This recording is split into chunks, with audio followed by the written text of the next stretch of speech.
Dernière nouvelle 24 heures.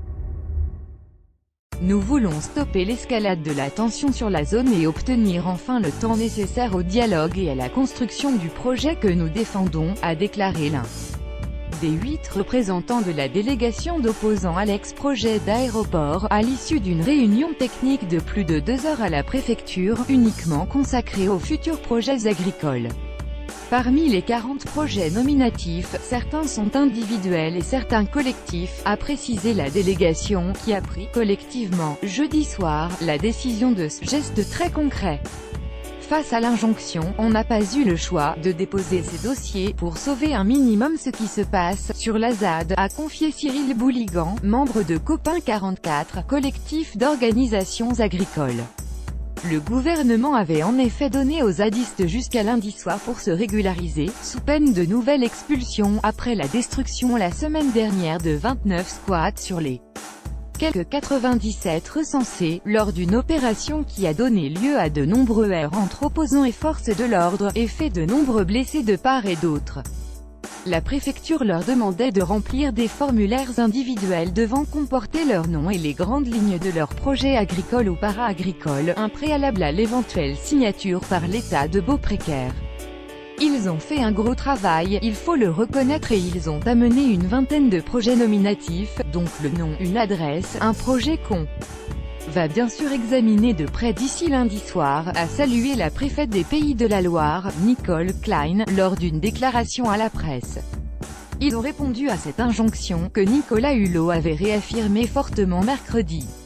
Ils ont entendu. Je me suis dit qu'ils auraient pu le faire bien avant, a-t-elle ajouté. Outre le ministre de la Transition écologique, plusieurs associations ou collectifs qui étaient opposés au projet d'aéroport avaient pressé les occupants à saisir la main tendue par le gouvernement. Extrême vigilance, les occupants ont déposé 28 projets agricoles, ainsi que des projets artisanaux et de distribution, soit une quarantaine au total, a confirmé la représentante de l'État. Il faut regarder de près, expertiser ces projets. Il y en a 7 qui nous paraissent sans problème, 18 qui nous paraissent pas loin de l'aboutissement, quelques autres qui nous paraissent poser problème, a estimé Madame Klein. Les formulaires individuels ne créent aucun droit, a rappelé la préfète. On va voir assez rapidement si ça tient la route. Les dossiers déposés représentent la quasi-totalité des lieux et activités de la zone, selon la délégation et la préfète.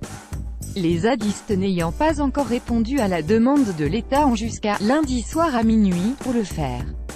Élue dans la question d'éventuelles nouvelles expulsions, la préfète a répondu « Ce n'est pas moi qui décide évidemment, c'est une décision du gouvernement.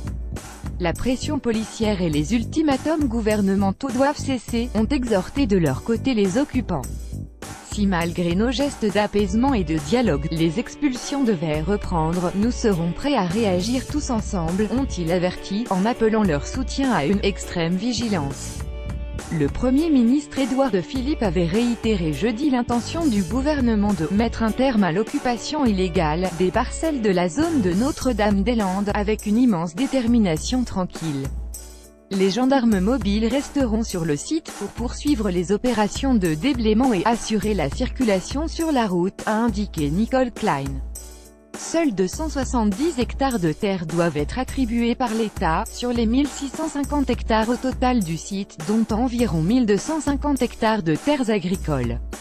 La préfète doit signer mardi des conventions d'occupation précaires avec les 4 agriculteurs historiques qui avaient refusé de céder leurs biens aux concessionnaires du projet d'aéroport, et qui exploitent environ 310 hectares.